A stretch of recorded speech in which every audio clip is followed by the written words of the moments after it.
live. He's nationwide. This is the Zach Gelb Show.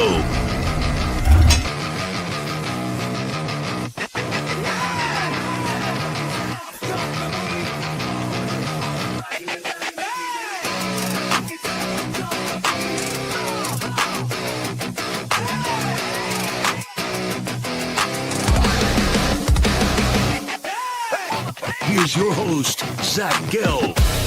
That's right. Live from the place you're not overly ostentatious studios of 365 Sports here in beautiful New York City. Zach Gelb here with you on a Tuesday, February 10th edition of the Zach Gelb Show on 365 Sports. You could always get at me on Instagram, where I'm straight flexing, or via the good old cesspool of Twitter at Zach Gelb. That's ZACHGELB. Or you could find me on TikTok at the Zach Gelb Show. And as you're watching us live right now or listening later in podcast form, make sure you go to youtube.com/@365SportsYT, youtube.com/365SportsYT, and subscribe. We have a whole lot in the docket today on a Tuesday edition of the Zach Gelb Show.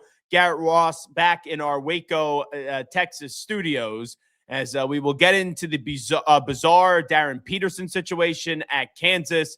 We will also get into the latest on Max Crosby, and maybe his days are numbered with the Las Vegas Raiders.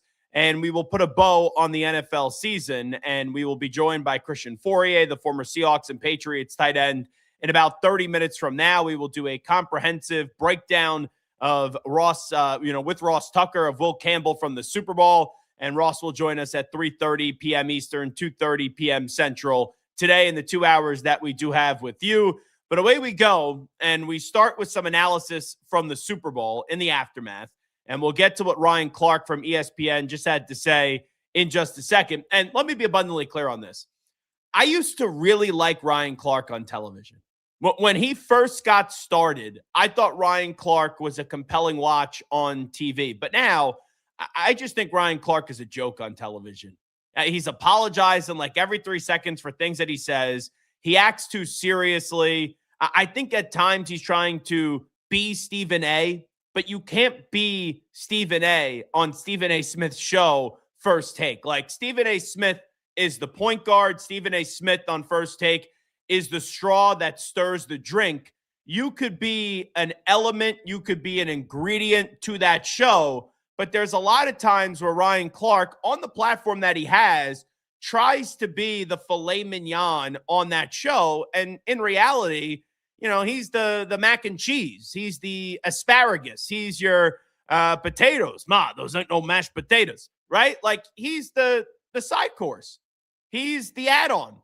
He's maybe even the appetizer. Maybe it could be the shrimp cocktail. I would let him be that, but you're not the filet mignon. And when you're on a show like First Take, Stephen A. is the guy.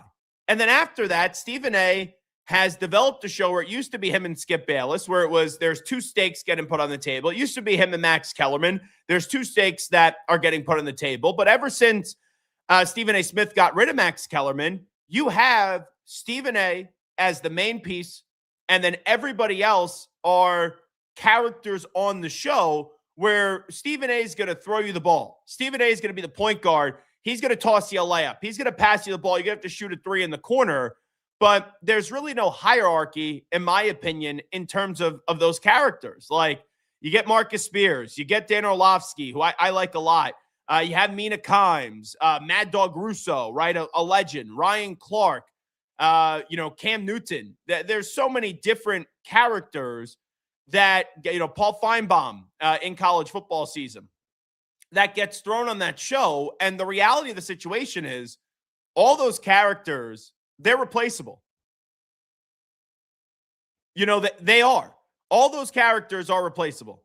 Where if Ryan Clark got fired from ESPN tomorrow, or left ESPN tomorrow, First Take would still have an abundance of success, because First Take will, whether you like Stephen A. or not, 50% of the people love Stephen A., 50% of the people hate Stephen A., and that's what you want in a talk show host. And Stephen A. is wildly successful. I know people are going to say, oh, he doesn't know that much. Oh, all he does is scream. He's an entertainer. When you are on First Take, the goal is to entertain and captivate the audience. And Stephen A does that as better as anyone has in the sports talk business. You may not like him, but what I just said is a fact, and that's why Stephen A has an absurd salary for what we do for a living. Like an absolutely absurd salary, but I think Stephen A, a lot of people are like, oh, he's bad for the business. No, he's not. When a sports talk show host is making 20 plus whatever he's making, $20 million a year, that's good for the industry. Because if you're as successful, not that you're going to make $20 million a year, but your price is going to go up and up and up. Like if you are successful at ESPN, even though you won't be making Stephen A. Smith money, even though you won't be making Mike Greenberg money, even though you won't be making Pat McAfee money, you have an ability to make more probably than what you would anywhere else on an incredibly big platform. So Ryan Clark, to me, and I understand there's an entertainment aspect to it, but you could always tell the guys that just say things and then guys that actually mean what they say. And Ryan Clark, I don't even know if he means what he says anymore. And a lot of times, I think Ryan Clark does too much analysis, where Ryan Clark thinks he's the smartest guy in the room and he's reinventing the wheel all the time, where Ryan Clark then looks like a fool. Like he just does. So I used to really like Ryan Clark, but then I think Ryan Clark got caught up in the media game and he's trying to be somebody that he's not. And I say this all the time. You know, us as TV consumers, we could be stupid at times, but we're really not that stupid. And we could understand if someone's being authentic and if someone is being disingenuous. And I feel like a lot of times now, Ryan Clark has become a character and he's lost control of his character, but he's already entered that game and he doesn't know how to reel it back in. So, like, I'll get to my point on Ryan Clark in just a second and what he said, where he said that there's 9 quarterbacks he'd rather have in the NFC right now than Sam Darnold. We'll play you that minute and a half clip coming up momentarily, but let's have a conversation right out of the gate on what Sam Darnold is after winning the Super Bowl. Is Sam Darnold an elite quarterback? No. Is Sam Darnold a good quarterback? Yes. But you look at the Seahawks and the way that they're constructed, solid, good offensive line. I know Kenneth Walker won the Super Bowl MVP, but no one's going to sit here and tell you Kenneth Walker, I know Zach Charbonnet got injured during the postseason. Neither are going to sit there and say that either are elite offensive weapons. They're good complementary pieces. If Walker has to miss time, can Charbonnet step up? Yes. If Charbonnet has to miss time, can Walker step up and be the lead back? Absolutely. You just saw it in this postseason run. But I wouldn't say either are pieces that are irreplaceable. Like the running back position has gone through many iterations. We've seen bell cow backs. We've seen running back by committee. And even though last year people thought the running back position was going to change, oh, Saquon Barkley leaves the Giants, goes to the Eagles, wins a Super Bowl, put up one of the greatest seasons we've ever seen from a running back. Oh, the running back position with Saquon and Derrick Henry also in free agency landing with the Baltimore Ravens. We're going to see a seismic change. We're going to see a seismic shift. And now all of a sudden, running backs are going to be valued more. Were running backs really valued that much this year? Like, don't get me wrong. You need a running back or you need multiple running backs to succeed in the NFL. And you need some resemblance of a run game to win. But you really don't need a bell cow back. Like, if you look at the last 10 to 15 Super Bowl champions, how many had a bell cow back? Like Marshawn Lynch with the Seahawks? I wouldn't even say Kenneth Walker design was a bell cow back because the plan was a running back by committee. The Chiefs have rotated in multiple people. Saquon, obviously, but there were so many weapons on that offense. The first time the Eagles won the Super Bowl, running back by committee. The Patriots always running back by committee, even when they had the great Corey Dillon. So you look at it, teams that win the Super Bowl usually don't have a bell cow back. So there's, like, you look at how we're going to evaluate Sam Darnold. I look at the Seahawks this year. The offensive line is good. It's solid. The running backs are running back by committee. Yes, Cooper Kupp is not what he once was, but he's a good number 2 wide receiver in this league. Jackson Smith and Jigba, that's your elite player on the offensive side of the ball. Like, if you're looking at the Seahawks and you're just evaluating their offense, like without doing a deep dive on the offensive line, like I'm talking about quarterback, running back, wide receivers, tight ends. There's only one elite player. Sam Darnold's not elite. Kenneth Walker and Zach Charbonnet. I know Charbonnet was out. He's not elite. Cooper Kupp at this stage of his career is not elite. Barner, who scored a touchdown, is not elite. Jackson Smith-Njigba, the offensive player of the year, is the lone elite offensive player on that team. So when I'm evaluating Sam Darnold, is he great? Is he elite? No.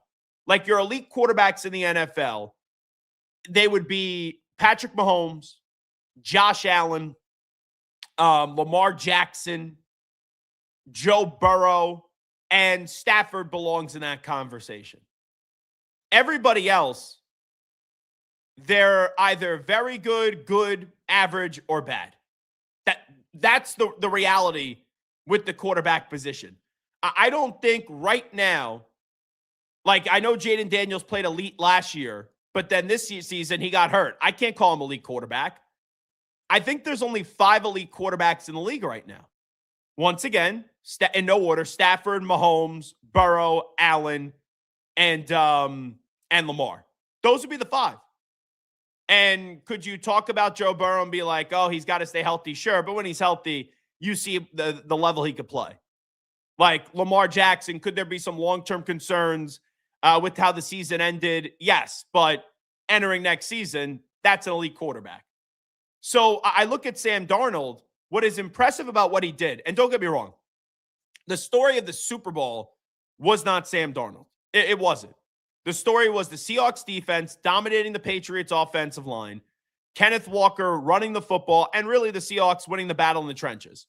The Seahawks could have won that Super Bowl, and this is no knock on Sam. I'm just talking about this individual Super Bowl. Maybe not the build-up, maybe not the run-up to the Super Bowl, but the Seahawks on Sunday could have won that Super Bowl with a lot of different other quarterbacks in that league. But it doesn't mean all those quarterbacks that they could have won that lone individual game would have been able to produce what Sam did this year and getting the Seahawks to a 1 seed, getting the Seahawks a bye, getting the Seahawks to win the NFC West. And I'll give Sam Darnold this credit. In the last 2 years, Sam Darnold went to Minnesota where we thought he was a product of the system. Like, let's be real. The system was Kevin O'Connell, Justin Jefferson, Jordan Addison. What we saw from Sam Darnold, we thought he was a product of the system. When he goes to Seattle, they get rid of DK Metcalf. They get rid of Tyler Lockett. Sure, you see the emergence of JSN as a number 1 wide receiver, but and Clint Kubiak's a hell of an offensive coordinator, and he's getting introduced today as the head coach of the Raiders. But it's not as if on the offensive side of the ball, you're blown away by the weapons and the pieces outside of JSN that the Seattle Seahawks have to offer. So it's not as if Sam Darnold, and this is where I'll defend Sam, and then we'll get to the Ryan Clark clip in just a second. It's not as if Sam Darnold has this ideal situation on the offensive side of the ball. Like, yes, the defense was great in Seattle. There's no question about that. But you look at the Seattle Seahawks offense, on paper, it's not as if the weapons outside of JSN are elite. So I got to give credit to the quarterback for instilling belief on the offensive side of the ball, and also in the last 2 seasons, producing teams that the Vikings look like they could be a division winner. It just had the Lions have one of those years where they had 15 wins, and I think the Vikings had 14 or whatever the numbers were. And this year, the Seahawks ended up winning the division and being the number 1 overall seed. So Sam is in the category now of not being elite, not being great, but he should be viewed as a very good quarterback in this league. Like, going into next season, can you name me 10 quarterbacks just for 1 season that you would rather have over Sam Darnold? Like 10 easy, surefire quarterbacks. You may say yes, but then when you put pen to paper and you actually try to list them out, there's going to be a lot that you're going to debate. Like, the way that I would talk about Sam Darnold is how we talked about Jared Goff last year, where it's like, okay, you could say anywhere from 7 to 10, but here's the difference. Jared Goff had some heck of a teams the last 2 years, last 3 years. And I know there's been deficiencies on the defensive side of the ball, but where there's deficiencies on the defensive side of the ball, and you'd be like, oh, well, the Seahawks have better defensive lines. You're not wrong. But offensively, Look at the pieces that the Lions have on the offensive side of the ball compared to the Seahawks. Sure, JSN would be a number one wide receiver on the Lions, but it's not like the Lions have some slouch. They got Amon-Ra St. Brown. You got Sam Laporta. You got Jahmyr Gibbs. You got David Montgomery. Like, Jameson will, look at the pieces. Pound for pound and the offensive line. Pound for pound, the Lions have better offensive pieces than the Seahawks do on the offensive side of the ball. So that even makes a stronger case for Sam Darnold, where sure, his defense is exceptionally better than what the Lions have. But offensively, if you take JSN out of that lineup, it's not as if you could sit there and say, oh, there's so many other pieces that I'd rather have on the Seahawks than the Detroit Lions. So Sam's got to get credit, maybe not for the performance in the Super Bowl where JSN did nothing and Christian Gonzalez had him locked up, but he's got to get credit for getting them there and ultimately walking away with the championship. Because it's not as if you look at this team and it's loaded with Hall of Famers and it's loaded with great players. There's no question defensively. What the Seahawks have in the defensive side of the ball is unbelievable. As a unit, as an entirety of their defense, they have so many very good players that they make a great defense. But offensively, it's not like the Seahawks are loaded. So yeah, Sam going to a place from Minnesota to Seattle, where the weapons were better overall in Minnesota than Seattle, and doing better with the Seahawks and winning a Super Bowl, he's got to be lauded. And a lot of these guys that we view as good quarterbacks, getting that Super Bowl championship does have to give him the tiebreaker. All righty, let's get to the clip. Here is what Ryan Clark said, which is Stephen A. would say. It's just blasphemy. It really is. This is Ryan Clark on First Take. I guess this was earlier this morning, where Ryan Clark is saying there are 9 quarterbacks that he would rather have in just the NFC over Sam Darnold entering this upcoming season, the year of 2026 in the NFL. Here's the clip. Quarterbacks, now that Sam Darnold has won a Super Bowl, would you take over Sam Darnold? I don't care about the conference. How many quarterbacks would you take? Well, we have to care about the conference, Shay, because that's how the question was phrased. Oh, I see. So I don't. He doesn't have the list for the whole NFL? Got it. So I don't have the entire NFL. So we're going NFC. In the NFC, how many quarterbacks I take? I take 8. I take Stafford, Hurts, Purdy, Mayfield, Love, Goff. They all win a Super Bowl with this Seattle Seahawks team right now. I take Williams. I take Daniels. Williams and Daniels, more upside than Sam Darnold. They showed more in this league in the first 2 years of their career. All of these quarterbacks, listen, look, put the camera on me. All 8 of these quarterbacks, if the starting quarterback for the Seattle Seahawks, they win the Super Bowl. And most of these quarterbacks, if they're the starting quarterback for the Seattle Seahawks, they beat the New England Patriots worse than they won with Sam Darnold. Now, I get it. Sam Darnold, I believe in him. He's a Pro Bowl caliber quarterback. He's a Pro Bowl quarterback. The last 2 years have been phenomenal. This is not a knock on Sam Darnold. This is, if I'm drafting these quarterbacks in the NFC, I take all of them before I take him. I don't think you could say there's 9 quarterbacks in the NFC that you'd rather have over Sam Darnold. I can't get there, especially when going into a few weeks ago, you would say Sam's just on the same playing field as a lot of these other quarterbacks. And Sam, with only having JSN as an elite weapon on the offense side of the ball, just won a Super Bowl.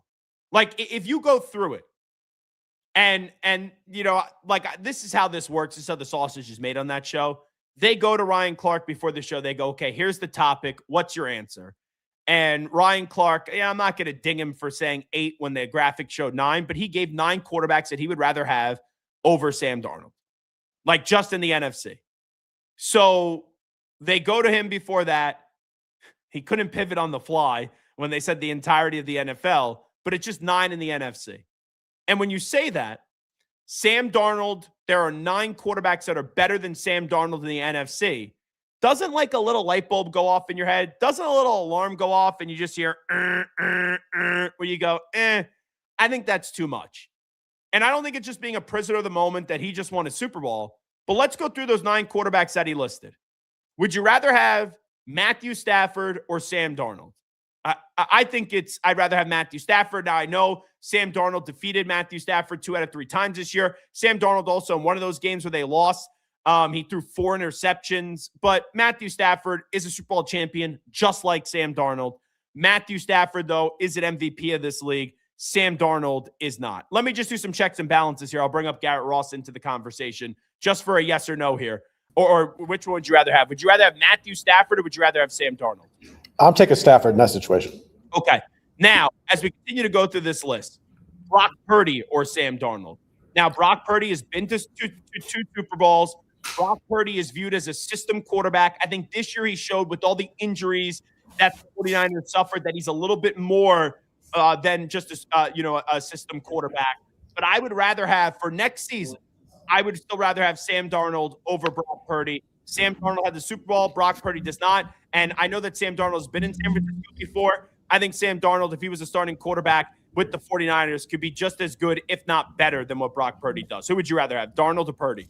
In that situation, I would probably take Darnold. I was tempted at first to take to not go that direction and go Purdy, but I'm going to take Sam Darnold. Okay, let me ask you first. Baker Mayfield or Sam Darnold? Who would you rather have?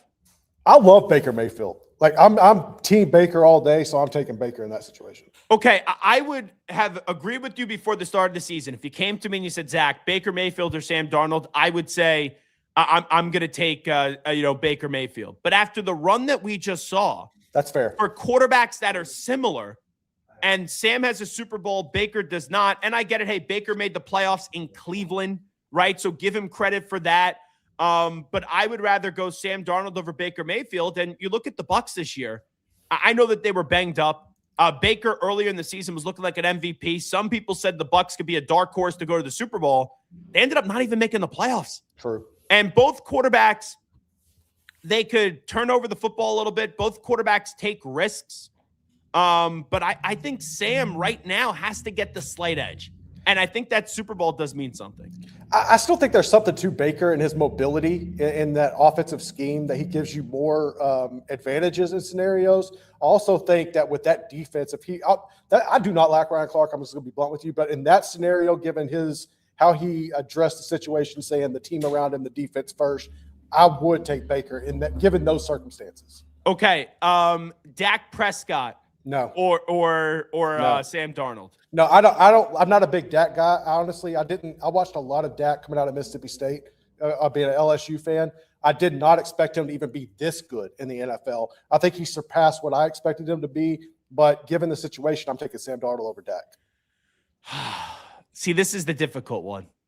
This one's very difficult for me because people are going to say, well, Zach, you said the Super Bowl is the tiebreaker for Brock Purdy. You said the Super Bowl is the tiebreaker for Baker Mayfield.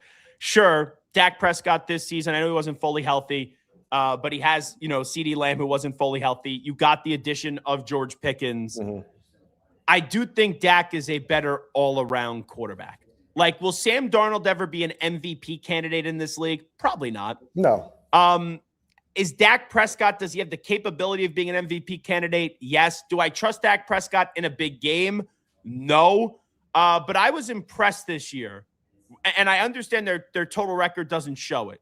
But I was impressed this year with what Dak Prescott was able to do individually, just in the circumstance and just in the situation where before the start of the season, Jerry Jones said, we're going to go trade Michael Parsons. So I'm going to say I'd rather have Dak over Sam Darnold. So my yeses so far on who would I rather have, Darnold or somebody else. Stafford, yes. Purdy, no. Mayfield, no. Dak Prescott, yes. And then Garrett, he said Stafford, yes. Purdy, no. Mayfield, yes. Mm-hmm. Dak, no. Let's get to Jaden Daniels. You're a Commanders fan, right? I am. I love Jaden Daniels. Man, I'm nervous with his frame, and I'm nervous how long he can last. And I know he tries to be a pocket passer more so than rely on his legs. I still think at times he takes unnecessary hits, especially trying to run the ball. And I think long term, if I needed to go career-wise, I'm taking Jaden Daniels. If you asked me one season with the Super Bowl on the line, I would probably go Sam Darnold. Interesting. I probably would.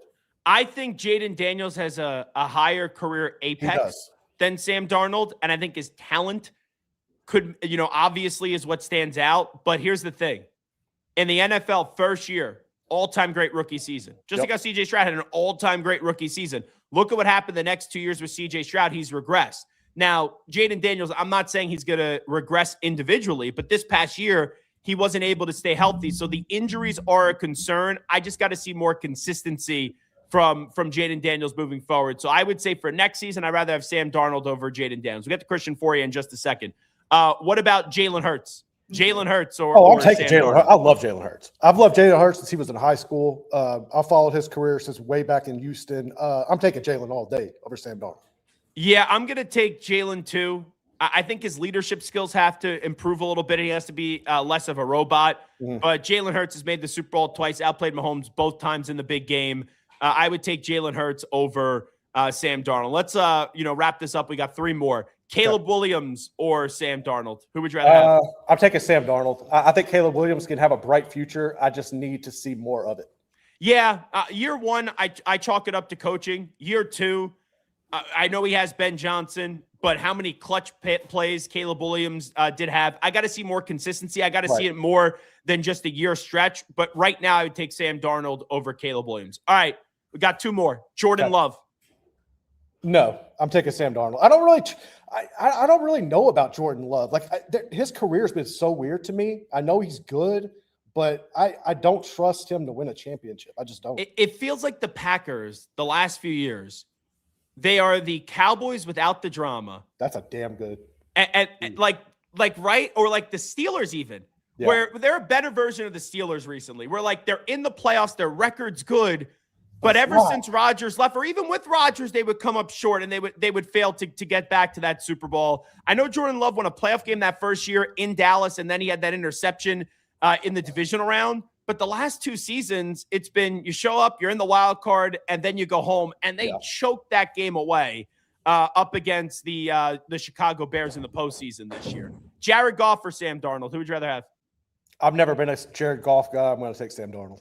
Yeah, I think Goff is really good. I think Goff is better overall. He's gotten better since he went to Detroit. Significantly better. Yeah, sure. Like in the Rams, he had a horrible Super Bowl. I mean, a horrible Super Bowl. One of the worst performances I've seen from a quarterback in a Super Bowl. But then he ended up playing better in Detroit. But they have better weapons overall when you look at Detroit in Seattle. And the last 2 years, 3 years, similar situations. And Sam Darnold has a Super Bowl. And, Jared Goff does not. So Ryan Clark said he'd take 9 quarterbacks in the NFC over Sam Darnold. His quarterbacks are Stafford, Purdy, Mayfield, Dak, Daniels, Hurts, Caleb, Love, and Goff. I would say I'd rather have Stafford. I'd rather have Dak. I'd rather have Hurts. And those are really the only 3 right now entering next season over Sam Darnold. So I would say going into next season, Sam Darnold is the 4th best quarterback in the NFC. Let's go out to the guest line right now. Welcoming a man that we just saw at Radio Row. He's a former NFL tight end, obviously with the Seattle Seahawks and the New England Patriots, longtime talk show host, and now professor. That's what I like, Zach. That's how we get announced. Where my cousin actually attended for 2 years before he transferred to Buffalo. That is Christian for you. Christian, hey, he downgraded. He went from Bryant University to Buffalo. I'm doing good, Zach. I have finally done with my re-entry process, which is anyone goes and hangs out at the Super Bowl or Radio Row, Zach will tell you it's a freaking zoo, man. It's nuts. It's bananas. Everybody who thinks they're anybody is there. Yeah, man, the Super Bowl's over. I'm just kind of just coming out of a dark hole, I think, based on the week that was Super Bowl week.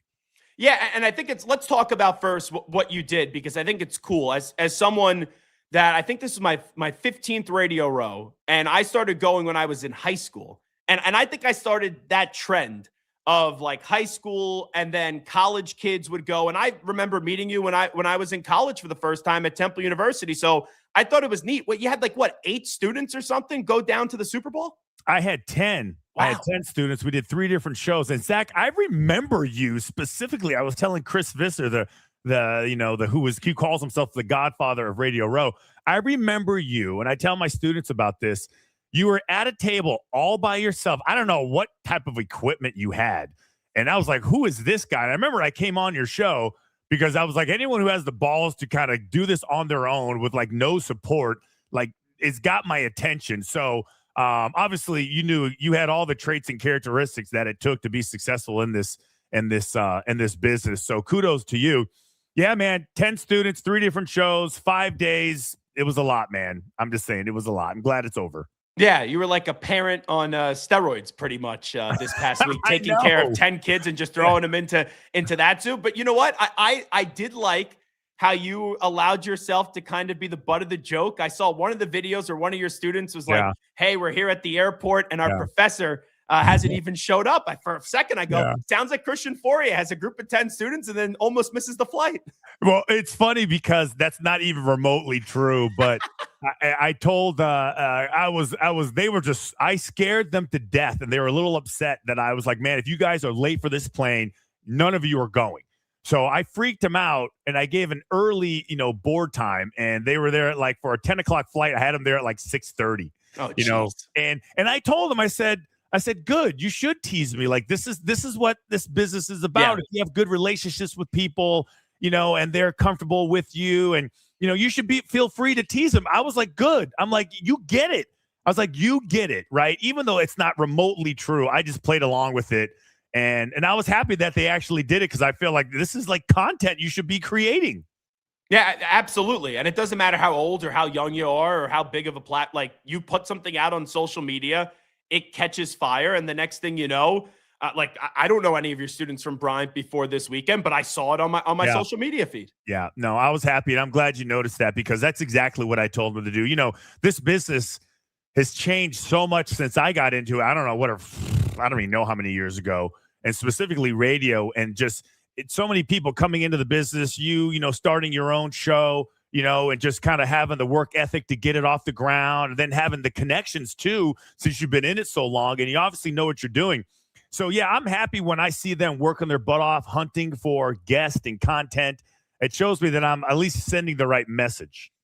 What do you think, Patriots, moving forward? They had a really good season, better than what anyone could have expected. But in the big game, it was a disaster. The line stunk.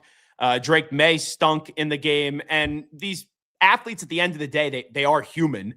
And they're getting just crucified online, which that's part of the game. They make so much money as it is. How do you think they mentally recover from this one? And is there a concern for you on that end?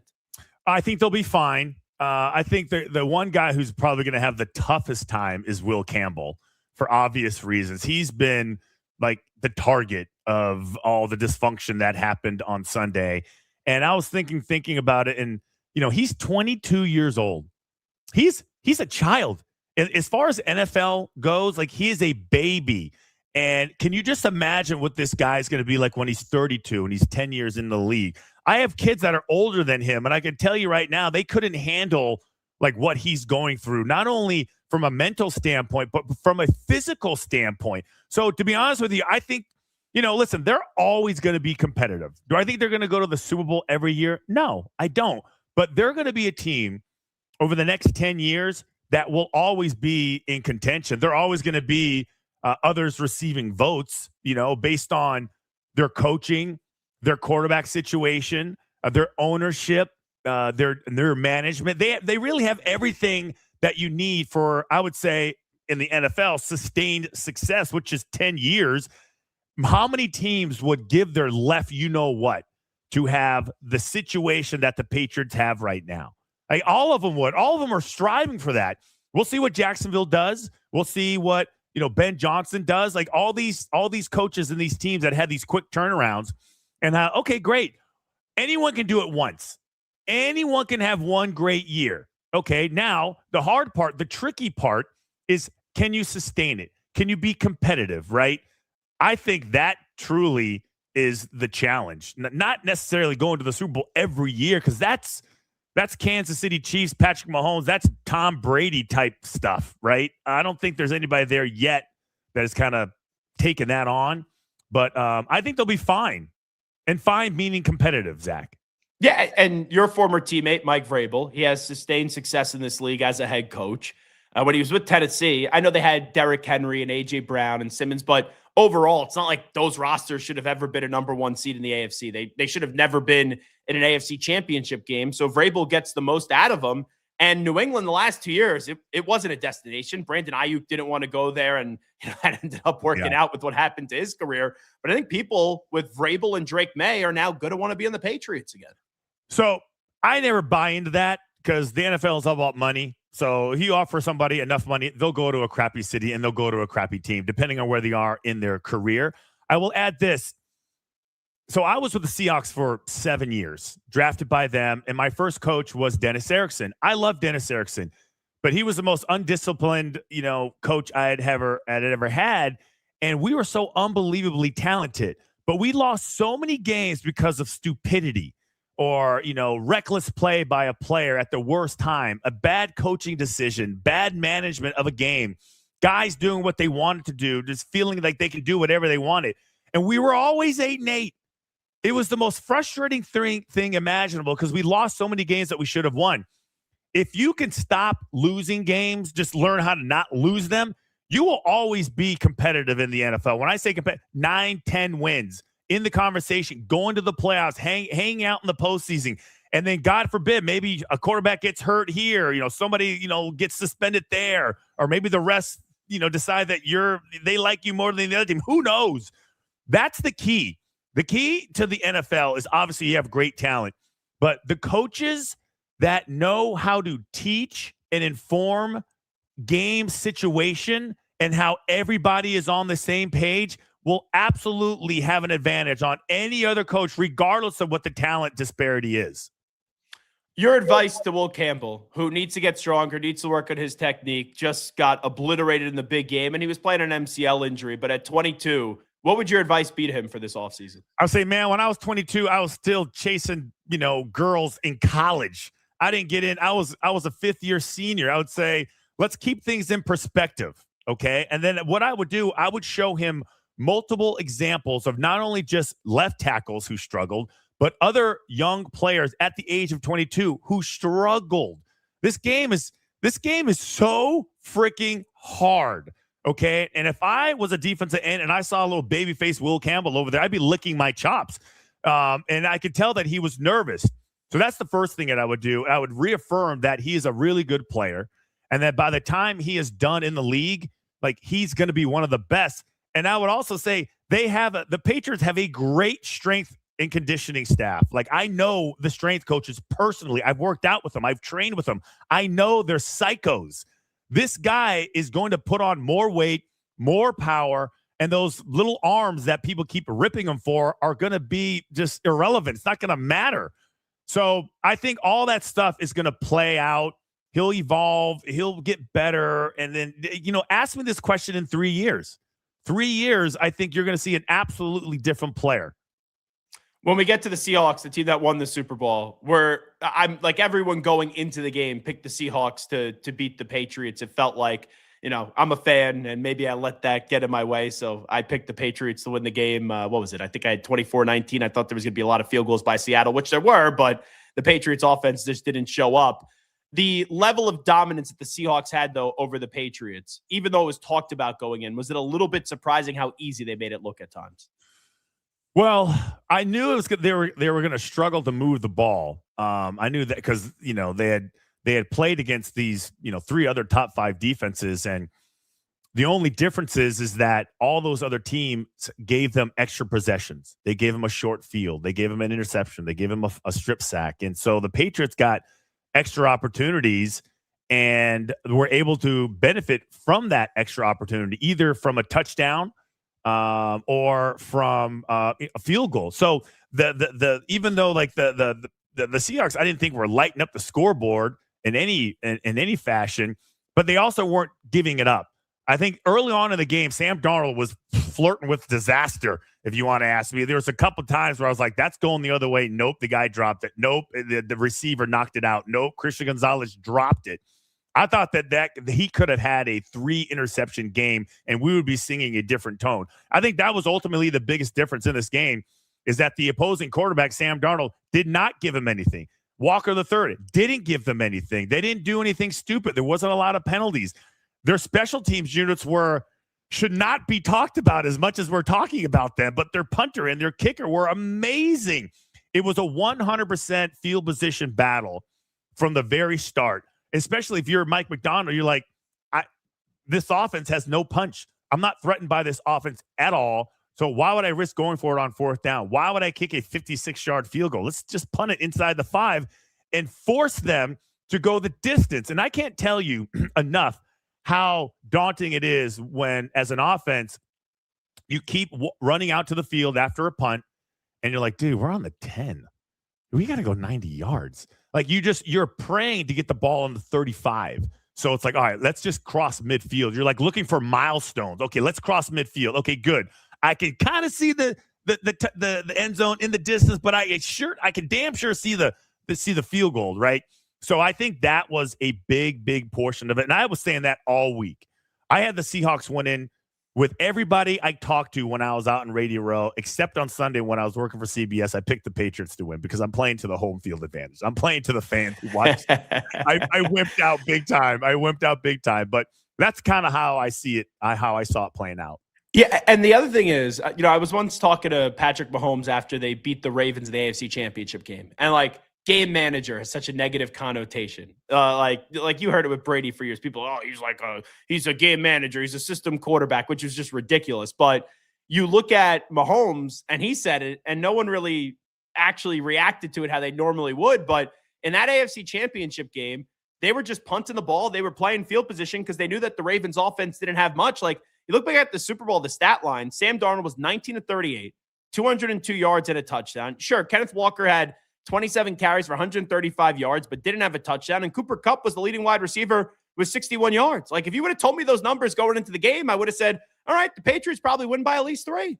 Zach, and I'm glad you mentioned that because I've been in so many of those games with Bill Belichick as my coach. You can't chase stats. You can't chase numbers. You can't be consumed with how many catches, because I would say I'd rather be a player of impact and then numbers. I'd rather have 2 catches that were massively impactful, 3rd down catch, a touchdown catch in traffic, than a guy that walks out of the Super Bowl with 10. I'd rather be the other guy. And that is kind of what I'm talking about overall.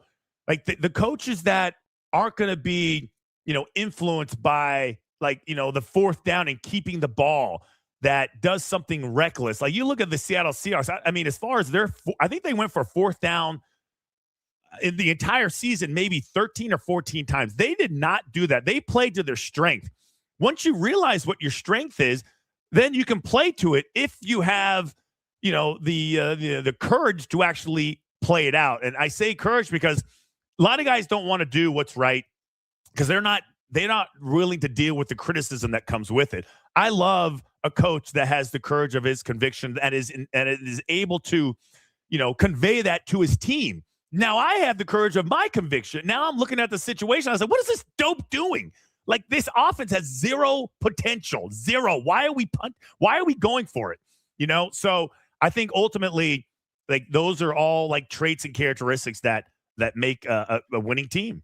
I think right now in the NFC, there's only one elite quarterback, and that's Matthew Stafford. And I think the other 4 elite quarterbacks in the NFL all play in the AFC. Ryan Clark was on ESPN early this morning and said, there's 9 quarterbacks that I would rather have in just the NFC over Sam Darnold. How should we be talking about Sam Darnold after the last 2 years? It's just so dumb. Like, I get it. Like, you're playing TV. Like, it's like some game, like, I've been in those freaking meetings and you're like, what's the stupidest thing I can say? That's how they should phrase it.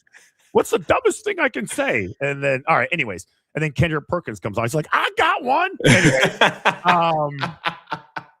Anyway, you're laughing. Perk catching shrapnel. How about that? Good. Listen, they're all playing radio and playing TV, whatever. So here's what I would say. Listen, man, if once you realize you got a quarterback, I mean, I would think it'd be careless to try to say, I think I can do better. He fits the system. He's right for that team. Now, and he won in Minnesota. He's won in Seattle. I would sit there and go, people, Sam Darnold has this stigma attached to him that I thought would leave if he won a Super Bowl. The whole I'm seeing ghosts thing, his whole, his baby face years with the Jets, which is no different than Will Campbell. This guy's a pro. He's a pro quarterback. He understands how to run an offense. You give him some good weapons like he has, like he can score points. I mean, he could go head to head, toe to toe with anybody. He did that against the Rams in San Francisco. Like you have to in that division because the teams are way too explosive. So we know he can do that. But I feel like if, people don't want to give him any respect for, I don't know why, maybe Jalen Hurts is a shinier penny, maybe, Jordan Love, we like the same things. So I'm going to pick him. Like he likes the vacation in Aruba. I like the vacation in Aruba. I'm going to pick him. Man, I just follow my eyes. I follow my eyes.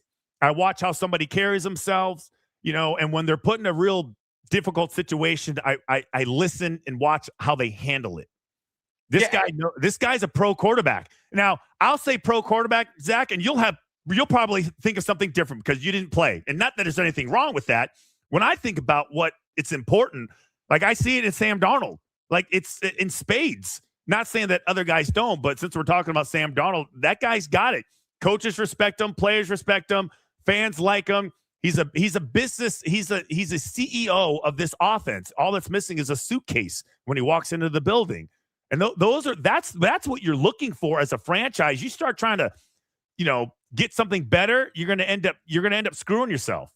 If I was on First Take, I would say, he's just hanging on to the pockets of that defense. But my actual interpretation is he's a good quarterback. That's a leader that you could win a shitload of games with. That's what he is. Isn't that what they're all looking for? It's so funny. Some of these, like, of the fan bases are the worst, though. They're like, they always think that they can do better. I would sit there and I could give example. I'll give the Buffalo Bills as an example of a team that has, wasted more first-round draft picks and free agent money on quarterbacks trying to find somebody. The Jets are still doing it. How stupid do you feel if you're the Jets? Talk about dysfunction. They had the guy in their building, and they screwed it up. That's what I would say about Sam Darnold. It's less about Sam Darnold. It's more about the developmental process in the league is what I would say. They had the perfect guy. They screwed it up. You know what? And he had to leapfrog to all these different teams, almost like on a walkabout to find his way. Finally, he found the right coach who would create the right atmosphere, give him the right plays, support him with the right players, and almost be be there, emotionally there for him. So, and then he found another one, in Seattle. Now I'm curious what's going to happen now that Clint Kubiak is gone. Usually there's a drop-off just by the fact that you have a different offensive coordinator. It happened with Matt Ryan when Sarkisian left. It happened with Josh Allen when Dable left. Jalen Hurts. It happened with Jalen Hurts when Kellen Moore left. And now this is the problem. You show that you can create and develop quarterbacks. Someone's going to poach your OC. They just grab it. Okay, now let's go down to Vegas. We're going to draft a quarterback. I already know who they're going to draft. Okay, all you have to do is look at Brady drooling over Mendoza. Holy cow, get a room. It's one of those things, and they have a lot of similarities. They have two strong tight ends. They're going to improve their running game. They need to find a better wide receiver, and they have Gentry as their running back. It's going to be the same offense that we just saw in Seattle. So, anyways. That was a long-winded answer to. I don't even remember the question. Yeah, we were just talking about how we classify Sam Darnold. Minnesota's got to be kicking themselves too right now. Like I understood at the moment. Okay, you thought he was a system quarterback. You just drafted J.J. McCarthy with the 10th overall pick and all that stuff. But you had a guy in your locker room, and I remember they beat the Packers, and they're throwing Sam Darnold up, the linemen over their shoulders. Like the locker room seemed water bottles going everywhere. It was mayhem. And then the last 2 weeks, he didn't play well. And it was, okay, they're going to get rid of him. Like in the moment, I got it. But now to see what happened a year later, he's a Super Bowl champion with an offense on paper that doesn't have, in Minnesota, they have better pieces than what they do in Seattle overall. Oh, O'Connell's got to be. Think about it. It's even like, the throwaway phrase is like a system quarterback. I hope and pray. If I was ever at OC, I could find a system quarterback. Like my system, my quarterback, because I would say every single offense I've ever been in is always, there's some similarities, but it's more about the philosophy of what the coach wants, how he wants it run, because I don't know how many different play diagrams and motions you can create. Like the concepts are all the same, but just so the naming is different. And then the OC's approach and timing, I think, plays the biggest part in whether they're successful. So if I could find a system quarterback for my system, I mean, all I got to do is not be stupid. Yeah, let's go. I mean, but he runs a 4.9. I don't care. I mean, I could care less. How about Belichick and Kraft getting screwed by the Hall of Fame? You know what? It's one of those things where I'm like, I personally hate with the power of 1,000 suns how all these pro teams nominate and vote for players. Like, I mean, I know we're talking football, but Major League Baseball, the worst. I don't get it. If I say somebody's name, when I say his name, you should be able to tell me if that person is a Hall of Fame. Now, once you vote for him to be a Hall of Fame, yes. It's just he's a Hall of Famer. Like, what are we doing? Like, he's a Hall of Famer. Bill Belichick, Hall of Famer. Well, but Zach's not going to get in, and Zach's my favorite. And what about Zach? Not my problem. That's just kind of the way it is. Like, if you want to put Zach in to the Hall of Fame, like, you should put him in right when he's available. Like, why would we wait? Put whoever you think is a Hall of Famer, put him in. Once they're eligible, put them in. There's no way Kraft shouldn't be in the Hall of Fame right now. There's no way Bill shouldn't be in the Hall of Fame right now. The system is stupid. The people who vote are biased or, have some sort of vendetta. Or Tony Dungy. Oh, my God. What are we doing? Like, I can't with this. Like, you have a responsibility. You agreed to do it. And now, and all the votes should be public, Zach. All of it should be public. You should have to defend your opinion to the fans of that team based on why or why you did what you did. But people say mean things on the internet, Christian. I can't handle that. I know my feelings. It's so embarrassing. I can't even deal with it. That's why sometimes, Zach, I almost can't even take it serious because they don't take it serious. And here's my favorite part. Oh, the system is the problem. We should favor players over coaches. And we're talking about arguably the greatest coach of all time and one of the greatest owners of all time. No disrespect to Ken Anderson. I don't think he's a Hall of Famer. Like Roger Craig, there was a case to be made. He got in. Elsie Greenwood, should have been a Hall of Famer years ago. But you can't say any of those guys have a better football legacy than Bill freaking Belichick. Like, all the excuses, they're just ridiculous. All right, I want to end you on these two things, and I'll have fun with you on the way out. If you were a relationship doctor here, you had to give a little relationship advice to Bill Belichick and Robert Kraft right now because they hate one another. I think that's obvious. Jordan Hudson showing up to the basketball game with the rub and tug shirt, which I just thought was ridiculous. What would you – is there any way to mend the fences between Bill and Robert? You just kind of hold your nose. That's what I think you do. You hold your nose, and nobody's better than that at Kraft. I would say in all the different, situations he's been in, he can sit there and still kind of separate it. I will say that based on the time I've been around him, he's just so self-assured that I don't think he allows these petty things to kind of bug him, even though he probably won't show it publicly, but he's just always, in my opinion, the bigger person. He just won't let it get in the way. What Jordan Hudson done it was so embarrassing. I almost that's a dumpable offense if I'm Bill. Bill's whipped. That's what it tells me. He can't see straight. That's his problem. He's been hypnotized. It's like a siren song, and then she's on the rocks, and all he does is keep crashing into him. It's like, holy cow, somebody take the wheel from him or show him something better. That's what I would say. Show him something better because that's what he does anyways. But yeah, anyways, that would be my relationship advice. All right. And my favorite radio bit that you ever did when you were with EEI is when you would call the opposing stations as Christian and Foxborough or whatever. I love that. I think you may need to bring that back this week and just kind of check the Buffalo Bills fans. Because I had no reason to hate Buffalo, but Buffalo parading around that the Patriots are now frauds because they lost the Super Bowl. We need some Christian and Foxborough just wisdom because, hey, Buffalo, if the Patriots are frauds and you couldn't get to the Super Bowl this year, then what the F does that make you? I had more fun with the Bills than I did the Jets because the Bills took themselves so seriously and they were so committed to, their loyalty. And like the Jets, like I hate this, I hate that. Even when Buffalo wasn't getting it right, they were still believing. So they were an easy mark. I don't know if I could do the voice. Like it was, I got to figure out if I could do the voice. It's been a while since I went into my exaggerated Boston accent. I'll tell you the difference between the Bills and the Jet fan. And like the Jet fan had a dad that left him at 2, and they know that dad's not coming home.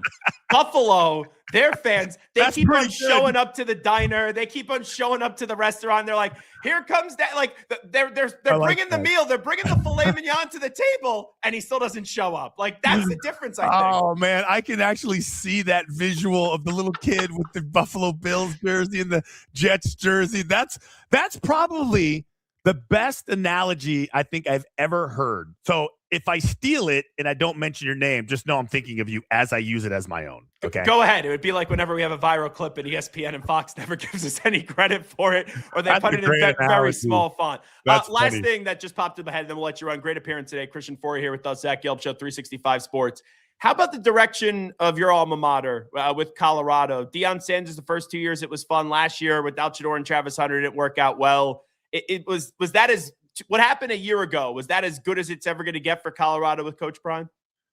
Well, see, you don't have enough time for me to get into that. See that helmet right there? It's some of my best memories of my life. I'll just put it this way because I don't have time to get. I'm just not a fan of the coach. I'm not. I'll never be a fan of the coach. I love the school, and this isn't me picking on Deion Sanders because I pick on Joe Gibbs.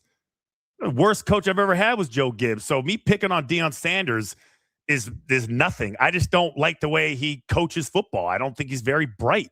I don't think he can manage a game. I think there's a lot of flash, but I think there's no substance, and he's got a lot of people like brainwashed.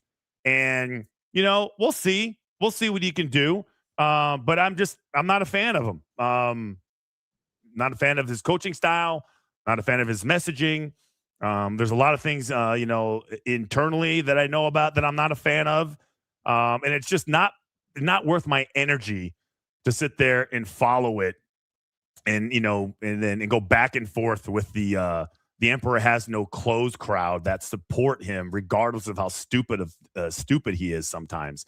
So, that's the way I feel about it. And it bugs me that a lot of alumni just don't speak up about it. They don't say anything. And but I will.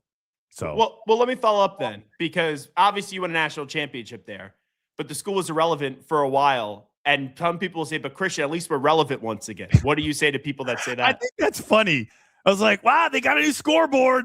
Hey, listen, Fox is like fine. If that's what if that is what gets you going, then good for you. Like I don't listen. That's not what.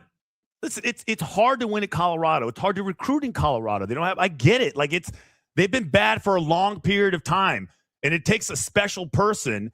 It's going to take a special person. So initially, I was all for it. I was backing everything that he was doing because that's what Bill McCartney did. Very unpopular, So he had to have the courage of his convictions, and then ignore everybody else.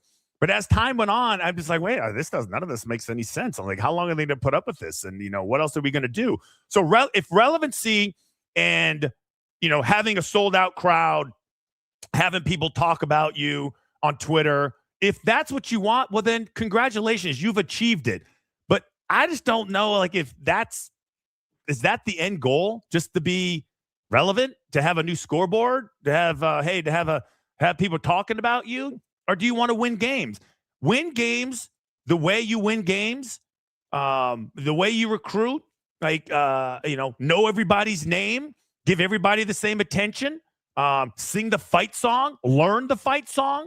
I would say then, you got business, but right now, all your victories are hollow in my book. If all you care about is relevancy, they're hollow. They mean nothing. Win the Big 12. Go ahead, win that.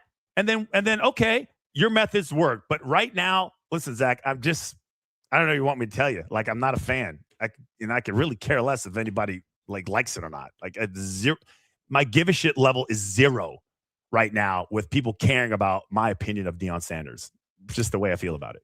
He is Christian Fourier, former Seahawks and Patriots tight end, obviously played at Colorado, joining us on 365 Sports. Great to see you last week, and I appreciate you coming on. Anytime, Zach. There you go. Professor Christian Fourier joining us on the show. Fiery answer at the end. I thought that was definitely a compelling listen, and I wasn't expecting it, with his background and Colorado and all that, but those are his thoughts. And, you're at a point where Colorado football, where year one, they were the epicenter of the college football world for the first 3 weeks where they were 3-0. Then they won one game down the stretch. So it was a good start, bad finish. But if you would have told me before the start of the season that they would have won 4 games, I would have believed it. Then year two, they were competing for a Big 12 championship. Like Travis Hunter won a Heisman Trophy. Shedeur Sanders was a really damn good quarterback for them. But then this past year, it got ugly. And now going into this year, and hey, I have empathy for Deion Sanders' health and all that. And I don't know how much longer he's going to coach. But going into this year, this is going to be a make or break year. Like there will always be people that are sycophants for Coach Prime. And I know Coach Prime a little bit. I used to have a relationship with Coach Prime. Then I was working for CBS Sports Radio. He would come on with us, going back to Jackson State. Like I've always enjoyed talking to Coach Prime. I'm rooting for Coach Prime to succeed. But then I guess some reporter in Colorado at CBS said something, and then he outlawed wouldn't do any interviews with CBS, so we never got him again. Then my affiliation with CBS ended, which I wasn't really even we were called CBS Sports Radio, but it was a 3-way partnership between Westwood One, Odyssey, and CBS Sports. So eventually our network, CBS Sports Radio, got out of it because JR Sport Brief, who I like JR a lot, was doing a Sports Minute and didn't even say anything that offensive about South Carolina basketball, but Dawn Staley heard it. She called up, complained about, she complained to the head of CBS about it. And then CBS said, okay, we're going to end that partnership. Like, that's just the reality of the situation. It's been told before, so now I could talk about it. For years, I didn't talk about it. So then we became Infinity Sports Network. So no more affiliation with CBS. Zero. And I was pitched Coach Prime to come on. I said, great. And then I was told, oh, he's still not doing anything with CBS. And I said to the PR person, I'll leave the PR person's name out of this. I said, hey, tell Coach Prime we are no longer with CBS. And his team still wouldn't do it. Now, Deion follows me on Twitter. I've DM'd with him a few times. I have no ill will towards Coach Prime. But this year, if you're being objective about it, where year one was a good start, terrible finish. Year two was successful. Then year three was ugly. This is going to be the year where I think nationally, this is going to be the last kind of year where if it doesn't go well, outside of him just being Deion and him having friends in the media like Stephen A. Smith and et cetera. And, obviously people care about Colorado football because Deion does produce ratings, but why would you care from a football standpoint? They were a 3-win football team last year. They beat Delaware, Wyoming, and then I'll give them credit. They beat Iowa State, who was a good football team last year. But you look back at the schedule, they lost to Georgia Tech 27-20. They beat Delaware 31-7. They had to go to Staub in that game. And then they continued to go from a few more weeks. They lost to Houston 36-20. They beat Wyoming 37-20. They lost to BYU only by 3. They lost to TCU 35-21. They beat Iowa State 24-17. And they got smacked by Utah 53-7. They got smacked by Arizona 52-17. They lost to West Virginia 29-22. They got smacked by Arizona State 42-17. And then they lost to Kansas State 24-14. So this year for Colorado, here's their schedule. They open up at Georgia Tech. They then have Weber State. They're at Northwestern. They're at Baylor. They got Texas Tech. They got Utah. They're at Oklahoma State. They have Kansas State. They're at Arizona State. They have Houston. They're at Cincinnati, and they got UCF. So Juju Lewis, it's going to be a huge year for him. We're going to have to see what happens. You know what, Garrett Ross, do me a favor here real quickly, because I know Garrett is been 12. I'm just going to give you the opponent this year for Colorado. Okay. And you tell me, just say win or loss if you think Colorado wins or loses that game. All right. Colorado at Georgia Tech. Loss. Colorado against Weber State. You better win. I got to ask you the question. Colorado at Northwestern. Ooh. I'm going Northwestern. I like what I saw from Northwestern last year, honestly. Colorado at Baylor. Man, I don't know what the hell to expect from Baylor. Man, I'll give them a win because I don't trust Baylor. I just don't trust, but I don't trust Colorado. I'll give them a win. Yeah, and it also seems like Aranda's a dead man walking this year. It's weird, dude. He would have got fired. He should have been fired. If it wasn't for the fact that the whole Mac Road situation went down that it did. All right, Colorado against Joey McGuire and Texas Tech. Not a chance in hell. Colorado against Utah. No more Kyle Whittingham. No. Colorado to Oklahoma State. New head football coach for Oklahoma State, Eric Morris. No, I love Eric Morris. Colorado going up against Kansas State. No. Even with the turnover there, you're gonna have a Klein. new coach coming in, Klein. I think Klein reuniting with Avery Johnson. You're actually going to see something from Avery Johnson this year. Colorado at Arizona State. No. Colorado Houston. No. Colorado at Cincinnati. Maybe. Okay. I'll give them that one. I still Cincinnati's got something to figure out this year. I think this is probably the last year of Scott Satterfield experiment. Colorado UCF. Man, I'll give them that one. Okay, so that's 4. I think that's pushing. Honestly, that's me pushing. I would probably say 2, but yeah. I think at best they could get 5 wins on that schedule. I don't think they're getting 5. I think at best 4 or 3. I'm saying if everything works out, maybe they have an upset or 2. This is how I would do it. Georgia Tech, no, but it's the first week of the season. Anything could happen.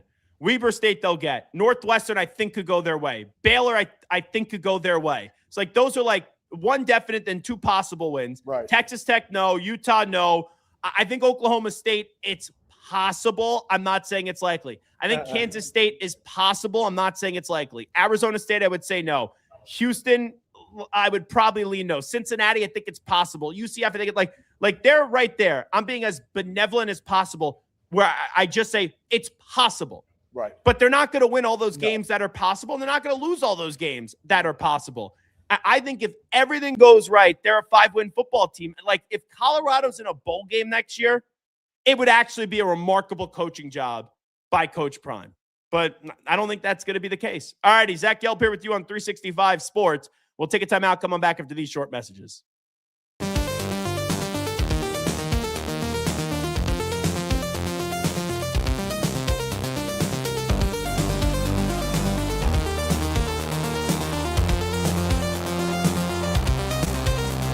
For the past 4 years, we have trusted Jackery to keep us powered while on the road. The Explorer 5000 Plus provides 5,040 watt hours of portable power to pair it with the smart transfer switch to power your entire house off the Explorer 5000 Plus.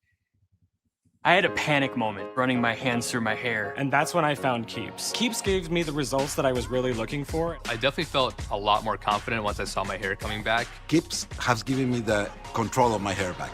Get your first month free at Keeps.com. Number 1, the best bang for your buck. Number 2, we put out educational content. Number 3, our customer service and sales team. Number 4, we work to ship all orders out same or next day. Number 5, reviews. Let the gains begin. Meet Beagle, your financial concierge. Find your old 401k. Discover your 401k hidden fees. Roll over and save thousands. Unlock your 401k and IRA. MeetBeagle.com.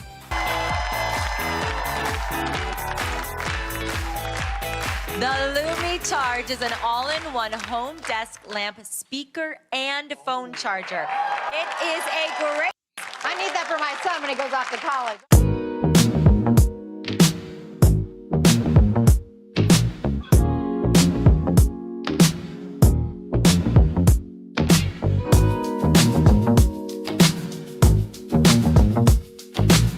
He's live. He's nationwide. This is the Zach Gelb Show.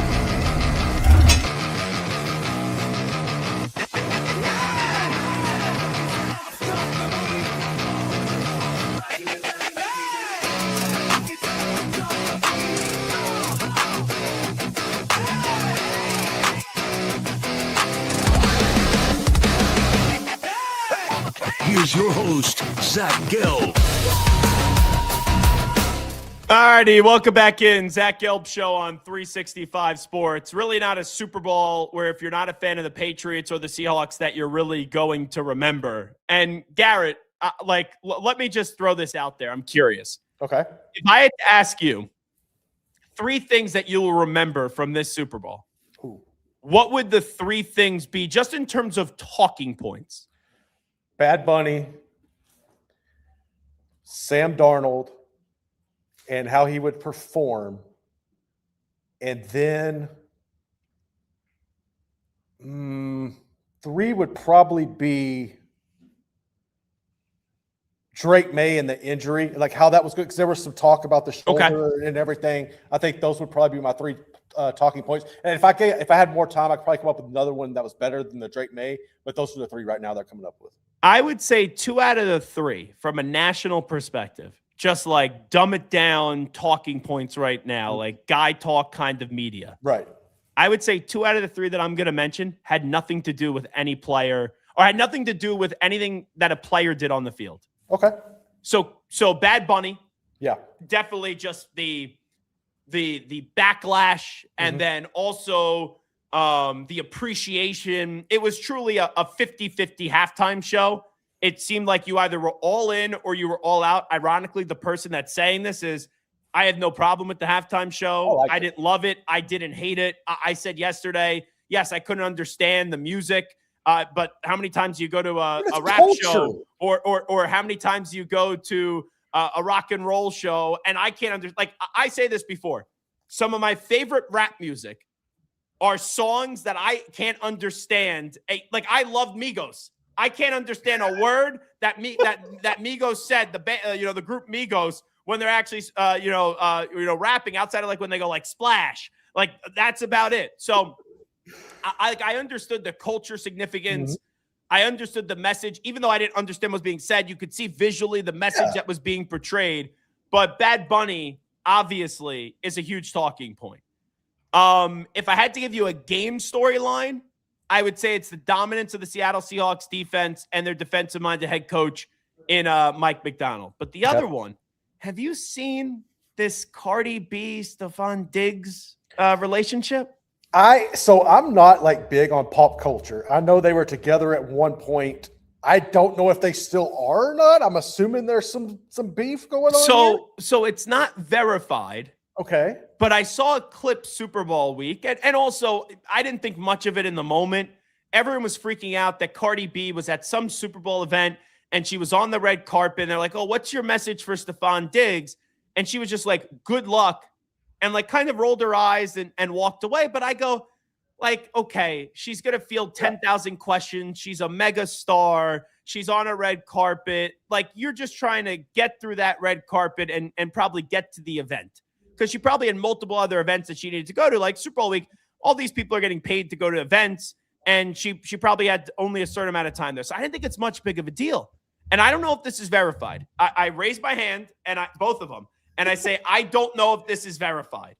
But there's some report out there that Cardi B, either during Super Bowl week, or I don't know how this would go, during the game, broke up with Stephon Diggs because Stephon Diggs, he has a few baby mamas, allegedly. Yeah. And Stephon Diggs, I guess, had one of the baby mamas at the game with Stephon Diggs' kid, who is like, I don't know, like 1 or 2 or whatever, 3, maybe at most. You know, I saw some photo. This is the girl and this is the kid. The kid looked like he was no older than 2. Right. If I'm just being honest, but I don't know for sure. Like, I'm just seeing what I see online. And I guess Cardi B wasn't happy that the other baby mama was there with their son. And then she said, okay, I'm out. That's at least what's on the internet. Man, if that's the case, that's dumb. I'm going to be real with you because, like, yeah, I think it's kind of soft by Cardi B. Like, yeah, it's not like he just invited the girl. The kid's there. The kid's there ain't graded. I don't care how old the kid is. If you want your damn kid there, like to me, if she was going to get mad and this is a situation, why would you not?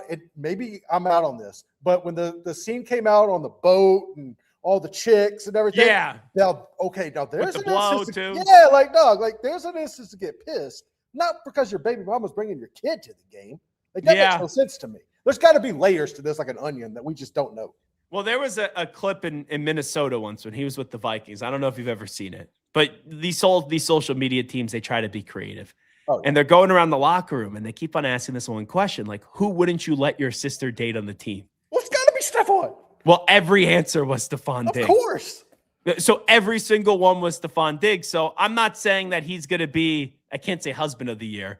I'm not going to say he's going to be male companion, of the year, the male whore of the year. I mean, he might qualify. Yeah, he looks like he has a good time. Yeah, I'm not going to say that he's the greatest, obviously, human being of the year. Obviously, we know what's been accused off the field, so I'm not giving him benefit of the doubt. But I'm not giving her the benefit of the doubt either. Like, if that's all that happened, crazy too. That she freaked out, and it's not surprising that this relationship ended, but allegedly, that she freaked out because the baby mama was invited on his tickets and that she was there with, I guess, his kid that may have been like 1, 2, or 3 at most. I don't know. Like, if I was in that situation, let's say my girlfriend, for example, let's say she had a kid with someone else and she was like, I don't know, at what the equivalent would be to the Super Bowl, and I show up and that guy's there with like their 2-year-old kid that they had together, but they're no longer talking. They're no longer having a relationship. Yeah, like, I'm not saying it'd be comfortable. I wouldn't say it's going to be all warm and fuzzy, but I wouldn't really even care. And I don't know where Cardi B sat for the game. I'm assuming Cardi B, who during the regular season used to be in Robert Kraft's box a lot, I don't think Cardi B is getting put right next to the other baby mama and the kid. I really don't. So I don't know. I don't. Giving Stephon Diggs the benefit of the doubt, I don't want to do that because I'll put my foot in my mouth. But in this one, if that's just the story, and there's nothing more, like, not like, oh, the baby mama was sneaking into Stephon Diggs' room during Super Bowl week and they were getting it on and doing a bunch of nookie time. I'm going to assume it seems like, and there could be something more that happened, who knows, whatever you want to speculate. If it's just Cardi B freaked out and said, you never get in that WAP again because of the fact that you invited your baby mama with the kid to the game, that's tough for me to really freak out and say that relationship is warranted for that being over. All righty, let's get back. So my 3 storylines would be this to remember this Super Bowl. It would be the Bad Bunny halftime show. It would be Stephon Diggs and Cardi B breaking up. And then it would also be just the dominance that the Seahawks defense had up against the Patriots with the offensive line and in addition to their quarterback in Drake May. Now, Mike Vrabel had his end-of-the-year press conference today. And Mike Vrabel took to the podium, and there's all this speculation. Should the Patriots move Will Campbell? Should they move him to left guard? His arms aren't long enough to play left tackle. He got embarrassed. He was like a turnstile in Penn Station at the Super Bowl. Will the Patriots be moving Will Campbell's position as he's 22 years old and just completed his rookie season? Here is the head coach of the Patriots. It's like everybody's has, you know what I mean? Like, that's what you had. When you sign up to play left tackle, you sign up to play corner, you sign up to play quarterback, you sign up to be the head coach. You get judged, you get scrutinized. Will's 22 years old. He's our left tackle. He'll get better. He'll get stronger. Moments where he played well, moments where he blocked a guy. There's plays he'd like to have back. We're not moving Will to guard or to center or to tight end or anywhere else. So I don't know what to tell you. Well, I do have a Raging Cajun joining us right now. And I have Garrett Ross right next to me. When you look at Will Campbell, LSU. Do what? Sorry, you cut out. Oh, what was your assessment of Will Campbell at LSU? Honestly, look, Paul will tell you this. I was concerned. If you go back and look at his senior year, man, there were some times where he got absolutely obliterated like he did on Sunday, and Garrett Nussmeier was just wiped off. I thought there were times where he was overhyped coming out. There were times where Emory Jones on the right side looked better than him. He was very inconsistent. He has a lot of potential. I think he could be really good, but watching him get worked the way he did, I honestly wasn't surprised by it. I just wasn't. So here's the tricky part. Will Campbell overall, watching every Patriot game the way that I did this year, he was solid. Like, he is solid. He was competent. He was good.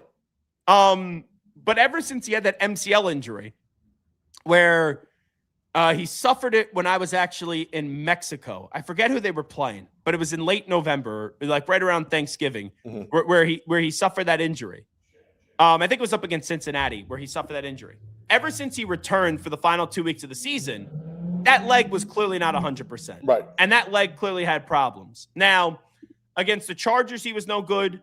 Against the Texans, he was god-awful. And I was 15 rows off the Patriots bench. He was slamming his helmet down on the sidelines. Like, he was visibly frustrated. Against the Broncos, though, he held up. He was fine. But in the Super Bowl, he had a nightmare performance. He was brutal. So I look at Will Campbell. Do I think he's elite? No. Do I think that there's potential that he could be a good left tackle in this league with what I saw for the majority of this year? Yes. But I think he has to work on his technique. And then also, I didn't really realize this during the entirety of the season because you don't really hear much from the left tackle during the season, but at the Super Bowl, you hear from everybody. He looks like a baby. Like, he's got to get strong. Like, he got to get stronger. He looks like he's got a lot of baby fat on him, and he looks like a young pup. So I tend to give Will Campbell a pass where I'm not saying he can't do this, he can't do that, because I still don't know how healthy he actually was. Now, the way that I will say this is because you have a lot of Patriot fans or just NFL fans that go, oh, Will Campbell's a bum, he's a bust. You got to move him to left guard. Your argument may eventually end up being right. Like, that premise of what people say may eventually turning out to be the true case where they do inevitably move Campbell to left guard. But entering next season, Will Campbell should 1,000% be the Patriots' starting left tackle. He was good enough this year, played horribly ever since come back from the MCL injury, but he played well enough this year where for a guy that they just used the 4th overall pick, he will absolutely 1,000%, barring injury, will be the Patriots' left tackle starting week 1 of the 2026 season. But if what happened in the Super Bowl after he gets that leg fully healed up and fully rested, if it continues, then you may have to say to yourself, okay, which was a pre-draft criticism, maybe he's more of a guard than a tackle, then you may have to move him in, and you may have to move him to guard. And Joe Thomas said this to me, Hall of Fame, one of the best linemen I've ever seen, but one of the best left tackle I've ever seen. I remember talking to him to lead up to the NFL draft, and he obliterated the criticism of Will Campbell's short arms. He even said, Joe Thomas this was, I was told before the draft I had short arms. And look at the career that Joe Thomas did eventually go on to have. One of the best linemen I've ever seen, Hall of Famer on the tackle spot. So I'm not saying that I think Will Campbell's ceiling is a Hall of Famer, but I think he could be a very good, reliable left tackle in this league. But he's got to work on his technique, and then also he's just got to get stronger. Like, those arms, they look like there's some baby fat on them, and he just still looks like a young pup. By the way, Garrett, let me see if you know this history. Do you know who is Will Campbell's girlfriend? I saw this. I do not remember. Garrett Nussmeier's sister. Yes, that was true. You're protecting the blind side of Garrett Nussmeier, and then you're also, seeing a different side of Garrett Nussmeier's sister. So what's a more tricky situation, that or if you're sitting here and you're weeks dating Lane Kiffin's daughter?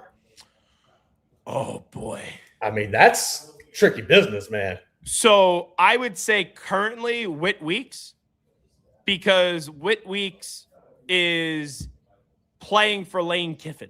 Yeah. And I feel like that's going to be a talking point in the locker room. I'm assuming that, obviously this relationship goes back to last year, so it could have been a little bit awkward, but I don't think it's crazy that you have, I don't know if they're twins or whatnot, but you have brother and sister, and then a really good friend ends up dating your sister. Right. I have a friend, one of my best friends has a sister that's a year younger. And one of his other good friends, they ended up getting married. That happens. Do I think it's awkward at times? When you first find out, sure. But eventually it's okay, they love each other. That's good. But you're the head football coach, right? That's the macho man position. Yeah. And your daughter is dating a football player that you're coaching. That's a weird situation. Lane has handled it well going back to last year when LSU played Ole Miss and all that. Now it takes it to a different notch. that is a little bit weird, especially what happens if they break up? Yes, that's been my whole thing. Like, it's mid-season and all of a sudden, like, she dumps you or whatever. Like, how are you going to react? Like, I don't know, dude. It's a whole dynamic that I would not want to venture into if I was Weeks or if I was Lane Kiffin. Like, I don't want no part of that scenario, dude. Yeah, I also do wonder, and I wonder how Nussmeier found out that Will Campbell was dating his sister. I would hope. I think they're close enough. Like, Will Campbell and Nussmeier are pretty good friends. Yeah. I think that's one. And he would tell him? He would have had to have met. You like, would think. You would think. He had to have met through her, right? Like, in my mind, Sure. Will Campbell met through Garrett. Yeah. And it's like, all right, like you're bet. hanging I'm like, around yeah. with Will, and then you're like, oh, Will's You sister's see got the it going on. You got the chemistry. You get the pass from brother. Like, I think it was a respectable situation. You never know, though. He could have just found out about it. Messy. Maybe like one of Will's parents were like, "Hey, by the way, your quarterback to Nussmeier. Oh yeah, your offensive lineman, your left tackle. He's dating your That's sister." what it is. Garrett Nussmeier's just been like vengefully mad this whole time, and Will Campbell let him get beat up, and that's why he couldn't use his abdominal to the now, so he could actually throw the football in the damn Senior Bowl. All righty. Let me get to a non-Super Bowl story today. This was at the Super Bowl, but it doesn't have to do with anyone participating in the Super Bowl. Here was Jay Glazer on with the folks at Yahoo. And this was Jay Glazer talking about the future of Max Crosby. Watch this. Couple guys, if they tell you they're playing, they're playing. I think his time with the Raiders is done. I do. Before the draft? Yeah, probably, yeah. Is there a landing spot that makes sense in your opinion? A ton of them. I'm not going to say what it is yet because I'm going to try and help it out. Sure. What kind of haul do you think realistically a Max Crosby gets in general? He probably more than Micah. So the day it happened, no less than 20 teams called me and asked, dude, is this real? Can we get him? What's it for? I'm like, God, we're not there yet, but yes, it's real. Do you think his time with the Raiders is done because that's a Raiders decision or because that's a Max Crosby decision? They didn't want to do it. But he was just like, I'm not going through another rebuild. That, of course, was Jason Fitz and Caroline Fenton interviewing Jay Glazer at the Super Bowl. I actually met Jason and Caroline at the Super Bowl. We share the same agent, so it was fun hanging out with them, and they were telling me about this Jay Glazer interview. I always knew Jay Glazer had a raspy voice. He sounded like Al Pacino there for crying out loud. That's at least what I was thinking when I heard that clip. The future of Max Crosby is going to be fascinating, and just because there's a report like that during Super Bowl week, it does not mean that eventually the Raiders are going to trade Max Crosby. I remember last year at the Super Bowl, Myles Garrett said he was going to request a trade. He came on our show, and he said he was done, and he requested a trade, and it was over, and there's no looking back, and eventually signed a long-term extension with the Cleveland Browns. Now, Max Crosby just signed last year a 3-year extension with the Las Vegas Raiders. So it wasn't as long of a deal at the extension that Myles Garrett got, but it was tacked on to the old contract. So he's actually under contract through 2029 with the Raiders. If the Raiders were to move off him this season, just in dead cap, it's $35 million, which is manageable. Now, after that, it says there's no dead cap. So they could move off of him. That, you know, if that's right from Spotrac or Spot Rack, however you say it, it is possible. But like, if I'm the Raiders, two things. One, how legit is this? Crosby was annoyed that they put him on IR at the end of the year. He thought he could play. Like, that's well documented. He went on IG and he was posting things. He clearly wasn't happy. For a guy, though, that has habitually stood by the Raiders, was that the straw that broke the camel's back? And also, yes, Spytek is still there, but now you have a new head coach. Pete Carroll's out. They're bringing in Kubiak. I see Kubiak got introduced today or is about to get introduced. I saw a photo of Max Crosby being at the press conference. And even though I think Max Crosby should be done with the Raiders, I thought he should have been done with the Raiders last year. And, like, I get it if you're the Raiders. You got Mendoza, number 1 overall. You got Genti, who you just picked last year, I think 6 overall. You got Brock Bowers, who's one of the better offensive players already in this league. Like, are you anywhere close? No. And if you get a Micah Parsons type of deal back for a Max Crosby, I think you got to do it, and you got to hope that Spytek just hits on these draft picks. So if I'm the Raiders, I would trade Max Crosby. if I'm Max Crosby, I would want to go to New England. I would want to go to Buffalo. I would want to go to Detroit. Like, I would want to go Kansas City. Well, it wouldn't happen with the Raiders in Kansas City making a trade, but I would want to go somewhere where I actually could believe that we're close to winning a Super Bowl. Because right now, Max Crosby is a great player, phenomenal player. But Max Crosby's career is getting wasted with the Raiders, and things have changed very quickly in this league. But even if you think the Raiders are moving in the right direction, I can't give the Raiders the benefit of the doubt of actually getting it right, because for most of my lifetime, outside of the early 2000s, and like a year when they went to the playoffs with Derek Carr, 9.9 times out of 10, the Raiders get it wrong. Ross Tucker is going to join us next. Zach Gelb here with you on 365 Sports. The 4-burner, side-burner, side-sear burner with Clearview Glass stainless steel grill from Monument Grills. Made of tempered glass, which is strong, insulated, and allows you to check your grilling without lifting the lid. Our porcelain-coated cast iron cooking grids offer a large cooking surface of 513.3 square inches, primary cooking area, with even heat cooking. The Monument Grills include LED control knobs and are easy to light with pilotless electronic ignition. Better grilling, better value, Monument Grills. Protect your online privacy with NordVPN. Browse securely, access content from anywhere, and keep your data safe with military-grade encryption. Whether at home or on the go, NordVPN ensures your digital freedom. Stay secure. Download NordVPN today at nordvpn.com. That's NORDVPN.com.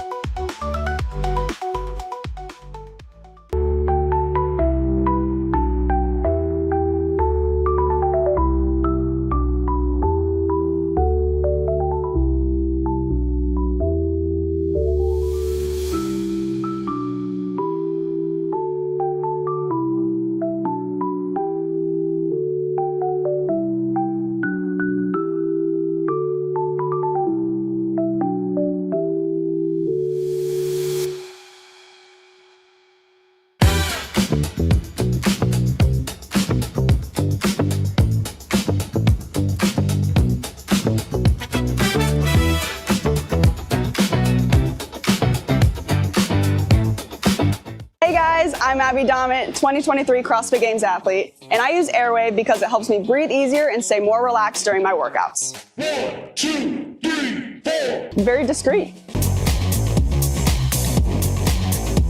He's live. He's nationwide. This is the Zach Gelb Show.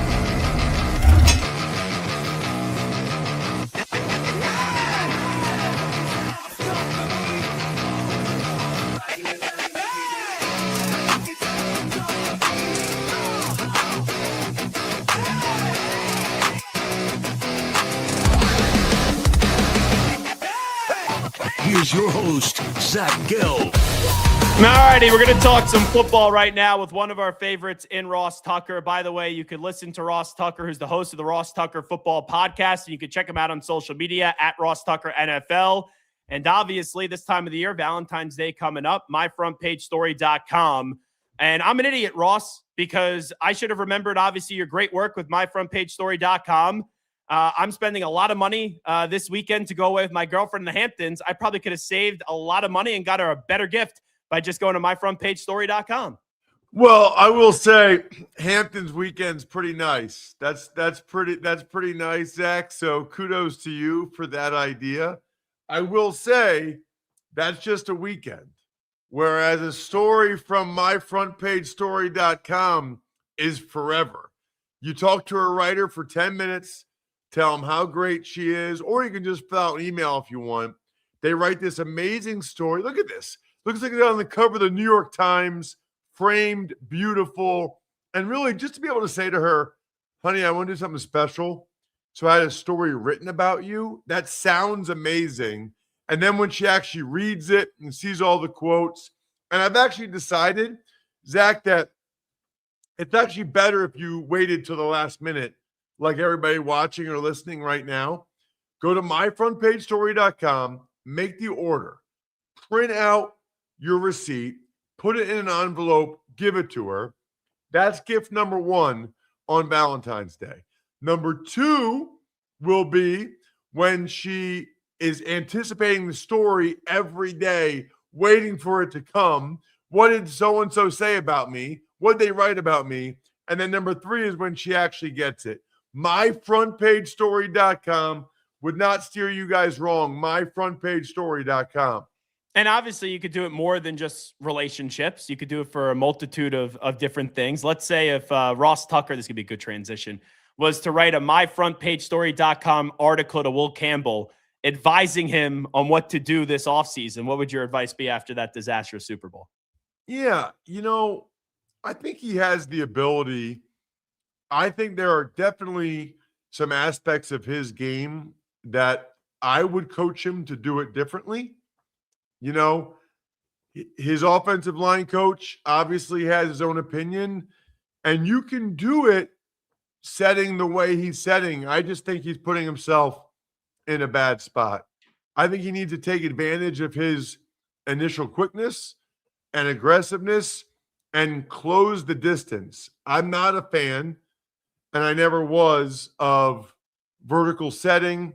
There are a lot of really good players that have had terrific careers doing it, but I was a close the distance guy, Zach, which means try to go attack that guy and get to him as soon as you can. I don't understand why you would go backwards and let them get all that momentum, all that speed, all that power. The sooner you get to them, you're starting the contact earlier, further away from the quarterback, even if they do a bull rush, and you're not letting them get nearly the same amount of momentum. I mean, the knock on it is that it's supposed to be harder to pass off games, but that's not his problem right now. His problem is he's getting run over a lot, and it's not just a strength thing. I mean, longer arms could probably help a little bit, but that's not happening for him. I would change up how he goes about setting. How about the mental side of this? Like, I know we may not think about this as fans, but athletes are humans. Even though, right, we don't always look at them like normal human beings. But you get embarrassed like that in the Super Bowl. He had a solid season, a good season since the injury, just wasn't that productive. But I wonder, when everyone's just saying, hey, this Super Bowl loss is on you, this is your fault, how a 22-year-old kid's going to react to that? Yeah, I have no idea. Different guys react differently. I can just tell you, Zach, on a much, much smaller scale, I remember starting for the Cowboys at left guard when I was 23, and I thought I was the reason why we lost the game. It was like a 3rd and 1, maybe 3rd and 2. Dana Stubblefield stoned me, got off, made the tackle on Emmett. We didn't get the first down. We try to kick a field goal. We miss it. Jeff Garcia goes right down the field to T.O., touchdown, we lose. And in my mind, I was the reason why we lost. Because I think if we got the first down, we would have been able to run the clock out. And that was rough. I mean, that was rough. I think I didn't really sleep at all that night. I think I called my girlfriend, who's now my wife, and my parents probably 3 times each. Back in the day, Zach, you couldn't just watch the play right away, So I literally stayed up watching all the local news channels so I could see what the play looked like and also whether or not they were blaming me for the loss. Finally, like 3:45 in the morning, maybe 4, I just got in my car and went to the Cowboys facility so I could watch the play. And after I watched it, I thought, I don't really know what I would have done differently. I didn't feel better about it until I actually watched it. I don't know if that'll help for Will. I don't know if on this big stage, how that will affect him. I just think he's talented enough and has had enough success. I would bet on him bouncing back. Yeah, you probably could have just used a Mad Elf after one of those games. You could have had a nice drink and you could have fell asleep really quickly and avoided all that crap. That would have helped. Yeah. Anything other than just stewing in my own frustration. That was rough, man. There's no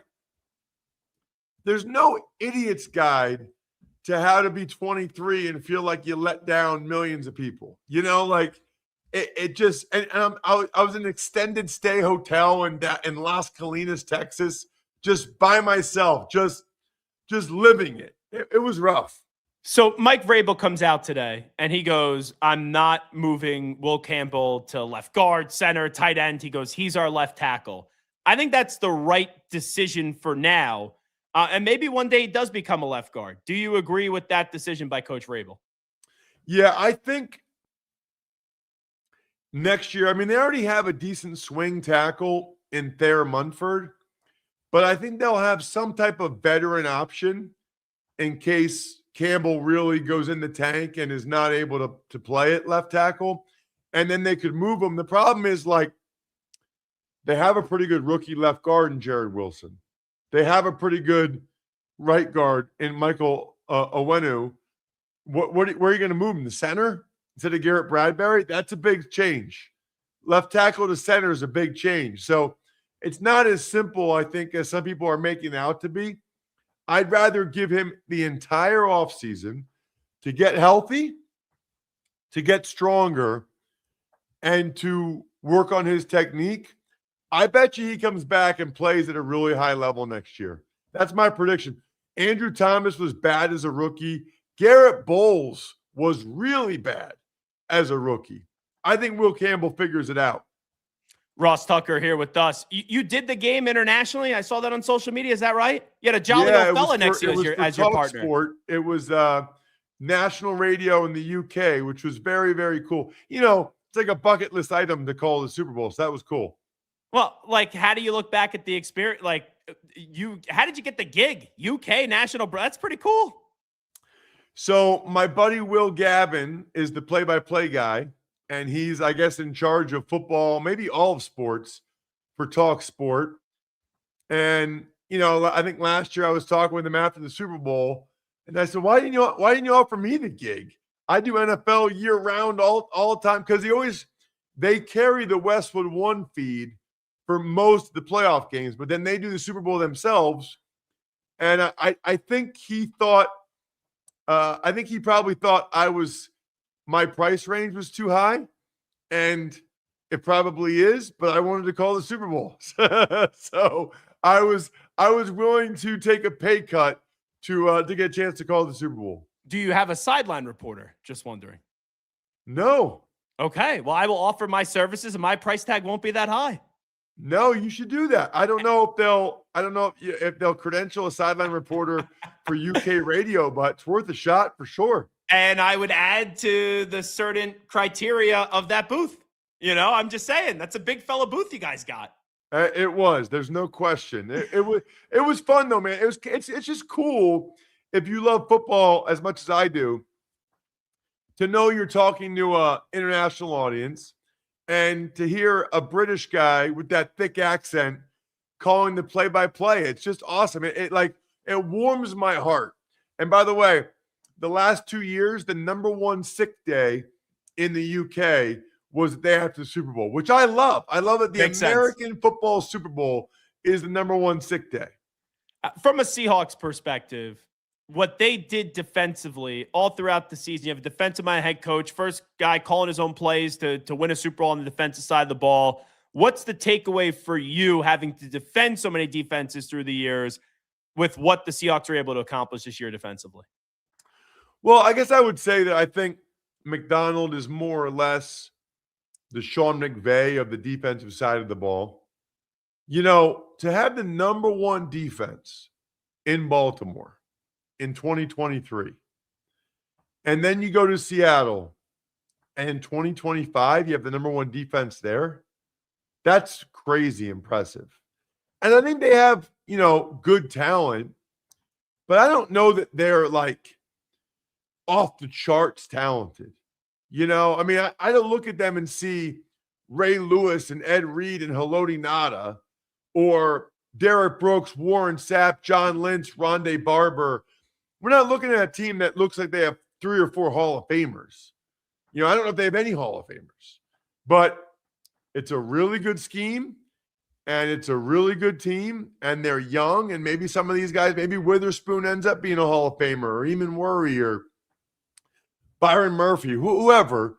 But that's what makes it so impressive is that it doesn't feel like a unit that's loaded with talent.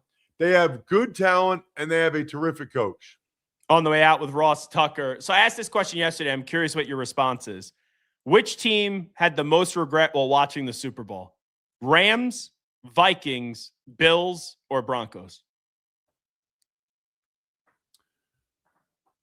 Not the Broncos. Agreed. So Rams, Vikings, or Bills? Mm-hmm. Not the Vikings because, I'm sure they regret and wish they had Darnold, but those people, don't let them fool you now. They were all in on J.J. McCarthy, okay? And I think they're smart enough to know, even with Sam Darnold, it's not like they were going to win the Super Bowl.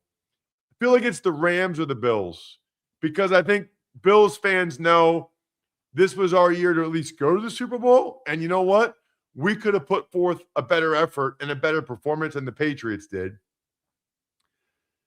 It's probably the Bills. I mean, the Rams can look at it, but the Rams just won the Super Bowl 4 years ago. That had to be painful because they were that close to beating the Seahawks twice. Beat them either one of those times, they probably win the Super Bowl. So it's close between the Rams and the Bills. But for the Bills, it just felt like this was the year. I don't know. Rams or Bills, which one do you go with? I would say Bills because if you looked at the divisional round weekend, it was CJ Stroud, just in the AFC, CJ Stroud, Bo Nix, and then also Drake May.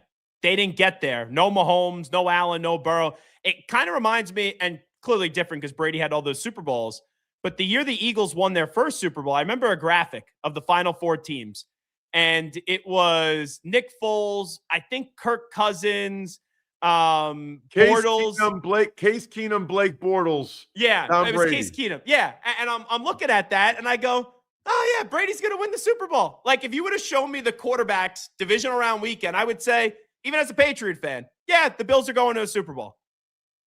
Yeah. And now I sit here and I go, if not this year, then you start to wonder, when the heck is it going to happen for Buffalo? Well, so was Terry Pegula. That's why he made the change at head coach. Last thing I'll ask you, Ross Tucker. So I saw that Clint Kubiak got introduced today as the head coach of the Raiders. I'm just seeing this now. There's all this speculation on Max Crosby. Jay Glazer during Super Bowl week said basically Max Crosby's done with the Raiders. Raiders head coach Clint Kubiak said this on Max Crosby. We want him to be part of our success going forward. No doubt about that. He's one of the best players in the NFL. It's a no-brainer. I got to drink a cup of coffee with Max this morning. I look forward to continuing those conversations. He was the first one working out here, so that fires me up. I feel as if the last few years there's always been this speculation that maybe Max Crosby will be done with the Raiders, but he just signed an extension last offseason.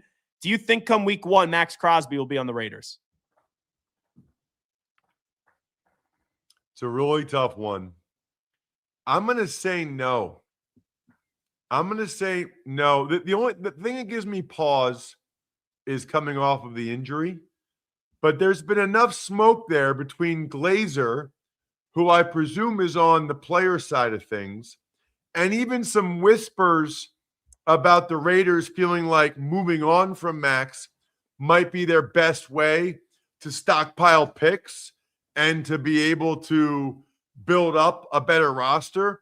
Plus, Max reportedly said to Brady, I read somewhere, although you never know with fake news these days, that he doesn't want to play for the Raiders anymore. That's a lot of smoke from a lot of different places. If I had to bet, I'd bet no.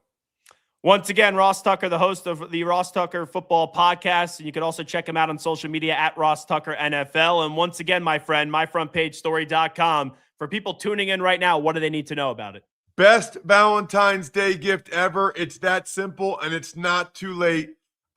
If it's not the best Valentine's Day gift you've ever given her, Zach will give you your money back. myfrontpagestory.com, myfrontpagestory.com. Yes, and I will reroute you to Ross Tucker for the billing department. Ross, thank you so much. Appreciate it, my friend. All right, keep up the great work, Zach. Thank you. You got it. There he is, Ross Tucker, joining us on 365 Sports, and that will actually conclude this edition of the Zach Gelb Show on 365 Sports. You can always follow me on Twitter and Instagram at Zach Gelb. That's ZACHGELB. You can also get me on TikTok at the Zach Gelb Show. And also, if you're listening to us live right now, youtube.com/@365 Sports YT.